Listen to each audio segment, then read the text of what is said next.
Karimnagar parliament పరిధిలోని ప్రజలందరికీ నా నమస్కారాలు.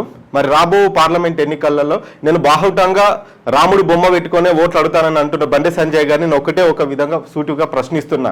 బండి సంజయ్ గారు రాముడు ఫోటో పెట్టుకొని నేను ఓట్లు అడుగుతున్నారు కదా, మరి రామరాజ్యం పరిస్థితి ఏంది? మరి మీరు 5 సంవత్సరాలు ఎంపీగా ఉండి మరి కరీంనగర్ పార్లమెంట్ పరిధిలో మీరు ఎన్ని రామాలయాలు కట్టించారు? కరీంనగర్ పార్లమెంట్ పరిధిలో ఉన్న కొండగట్టు కావచ్చు, వెమలవాడ కావచ్చు, మిగతా గుళ్లకు మీరు గత ఎన్నికల్లో హామీలు ఇచ్చిన ఎన్ని గుళ్లకు మీరు కేంద్ర ప్రభుత్వం నుండి నిధులు తీసుకొచ్చారు? మీ ఎంపీ నిధుల నుండి ఎన్ని నిధులు తీసుకొచ్చి గుళ్లను అభివృద్ధి చేశారు?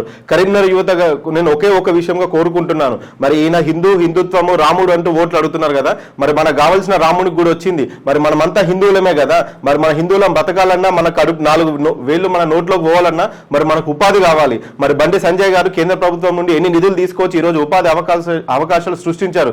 కరీంనగర్ పార్లమెంట్ పరిధిలో కనీసం 1000 మందికైనా ఉపాధి అవకాశాలు సృష్టించలేని ఒక అసమర్థ పార్లమెంటేరియన్ ఎవరైనా ఉన్నారంటే బండి సంజయ్ గారు. మేలుకోండి యువత, ఇప్పటికైనా మేలుకోనండి. మతం మత్తులో, హిందుత్వం మత్తులో ఈరోజు మనల్ని అందరినీ ఒక మత్తులో ఉంచి ఈ దేశాన్ని దోచుకోవడమే కాదు, ఒక ఉద్వేగాలను రెచ్చగొట్టి వాళ్ళ పబ్బం గడుపుకుంటున్నారు. మనకు కావలసింది రామరాజ్యం. రాముడు వచ్చాడు, అయోధ్యలో రాముడికి కూడా వచ్చింది. ఇక కావాల్సింది రామరాజ్యం. ఈ రామరాజ్యంలో ప్రజలందరికీ చేతి నిండా పని కావాలి, కడుపు నిండా తిండి కావాలి, ప్రజలందరూ సంతోషాలతో బతకాలి. ఈ బండి సంజయ్ని గెలిపిస్తే మళ్ళా మతం మధ్యలో మనల్ని దించి మన కరీంనగర్ ప్రజలందరినీ ఆగం చేస్తాడు. దయచేసి కరీంనగర్ పార్లమెంట్ పరిధిలో ఉన్న యువత మీరు మేల్కొనండి. 2019లో మీరందరూ బండి సంజయ్ తోటే ఉన్నారు, మరి మీరందరూ గెలిపించారు. మరి ఎన్నో హామీలు ఇచ్చారు, మరి ఈ రోజు ఏం చేస్తారో ఒక్కసారి మిమ్మల్ని మీరు ప్రశ్నించుకోండి.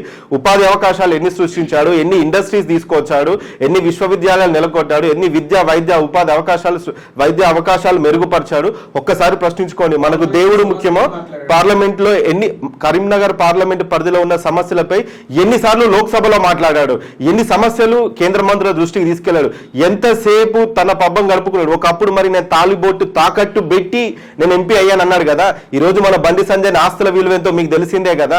మరి వాళ్ళ కొడుకు తను చదువుకున్న యూనివర్సిటీలో ర్యాగింగ్ చేస్తే కూడా ఎంతో పరుష పదజలంతో దూషిస్తూ ఎంత చేసినా కూడా కనీసం మందించలేని ఒక అసమర్థ పార్లమెంటేరియన్ ఎవరైనా ఉన్నారంటే బండి సంజయ్ గారే.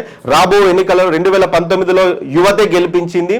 ఈ 2024లో కూడా యువతే ఈ బండి సంజయ్కి బుద్ధి చెప్పాలని చెప్పి నేను కోరుకుంటూ మీ డాక్టర్ పోతిరెడ్డి రాజశేఖర్ రెడ్డి.